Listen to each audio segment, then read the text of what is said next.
Hello everyone. आज हम बात करेंगे हिस्ट्री ऑप्शनल के सिलेबस बुक्स और पीवाईक्यूज़ के लिए कौन सी बुक सफिशिएंट रहेंगी।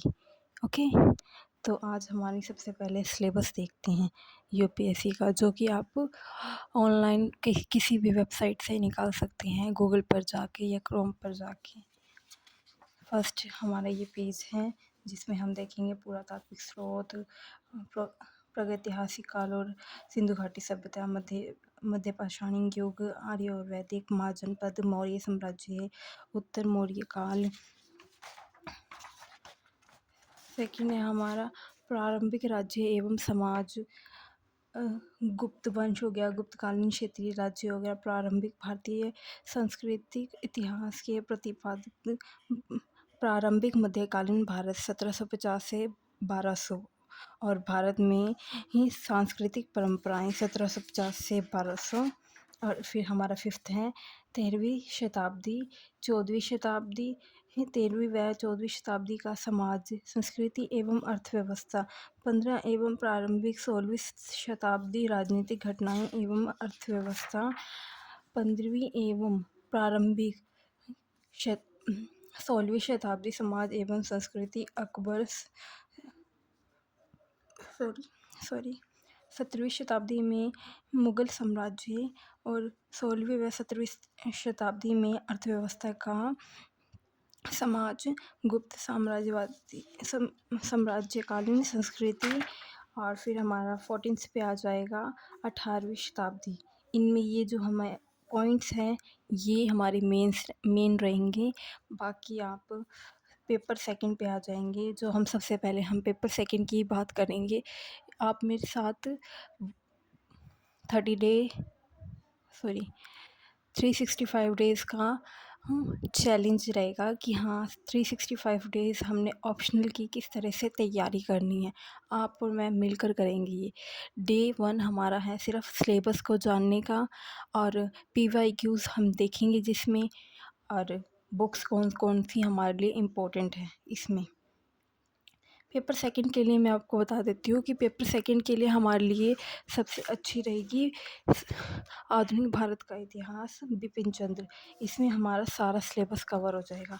जैसे हम देखेंगे भारत का यूरोप का प्रवेश, भारत में जब यूरोपियों का प्रवेश हुआ था तो यहाँ पर आ जाएगा भारत में यूरोपियों का आगमन। ओके, भारत में यूरोपियों का आगमन। इसी प्रकार से हमारे सिलेबस में क्या आ रहा है, भारत में यूरोपियों का प्रवेश, प्रवेश को क्या कहा जाता है, आगमन भी बोला जाता है। ठीक है, इसी प्रकार से हम देखेंगे भारत में ब्रिटिश प्रसार, भारत में ब्रिटिश प्रसार में आ जाएंगे हमारे भारत में ब्रिटिश साम्राज्य, आर्थिक नीतियाँ व प्रशासनिक ढांचा, मतलब किस तरह से उन्होंने अपना आर्थिक और प्रशासनिक ढांचा स्थापित किया था भारत के अंदर। और यहाँ पर आ जाएगा भारत में ब्रिटिश प्रसार, मतलब जो अपना फैलाव किया गया था, मतलब अपने साम्राज्य को किस तरह से विस्तृत किया गया था।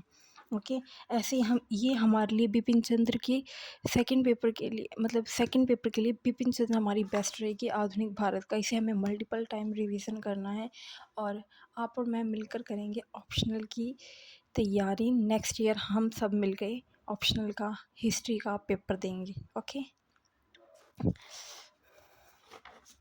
और जिसमें हमने सिलेबस देखा है ये है सारा का सारा। ठीक है, आप ये सिलेबस सारा का सारा या तो स्क्रीनशॉट कर लीजिए या फिर आप किसी भी वेबसाइट से ऑनलाइन निकाल सकते हैं इस सिलेबस को।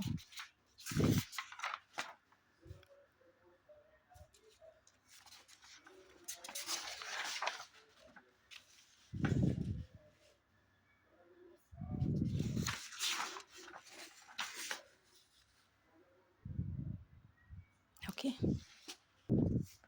और बाकी रही हमें जोन सी हमने और बुक्स यूज़ करनी है, वह होगी भारत का स्वतंत्रता संग्राम, बिपिन चंद्र की जो ये सेकंड बुक है वो।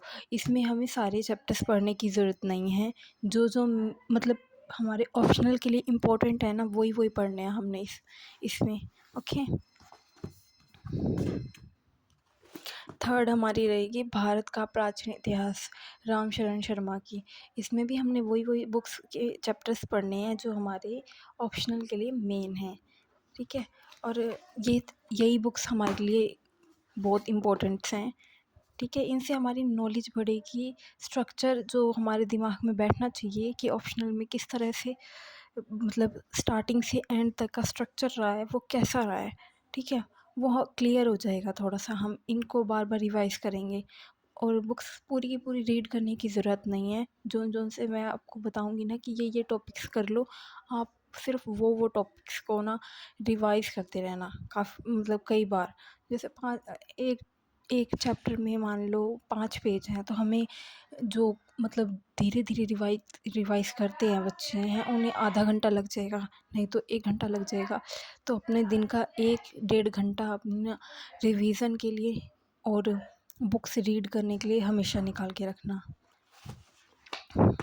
और लास्ट हमारी बुक है आज़ादी के बाद का भारत, जो हमारे लिए सबसे इम्पोर्टेंट है, क्योंकि इससे हमारे भारत का स्ट्रक्चर पता चलता है कि जिस टाइम पे हम आज़ाद हुए थे उसके बाद भारत की परिस्थितियाँ कैसी रही थी, जवाहरलाल नेहरू ने किस तरह से हमारे भारत को संभाला था, जो हमारे राजनेता थे उन्होंने किस तरह से बड़ी बड़ी महाशक्तियों से देश को बचाया था और आर्थिक महामंदी को किस तरह से संभाला था या फिर निपटा था उनसे, और जनसंख्या किस तरह से की जाने लगी थी, वोटिंग होने लगी थी और पार्टीज़ का निर्माण होने लग गया था और ज़्यादा।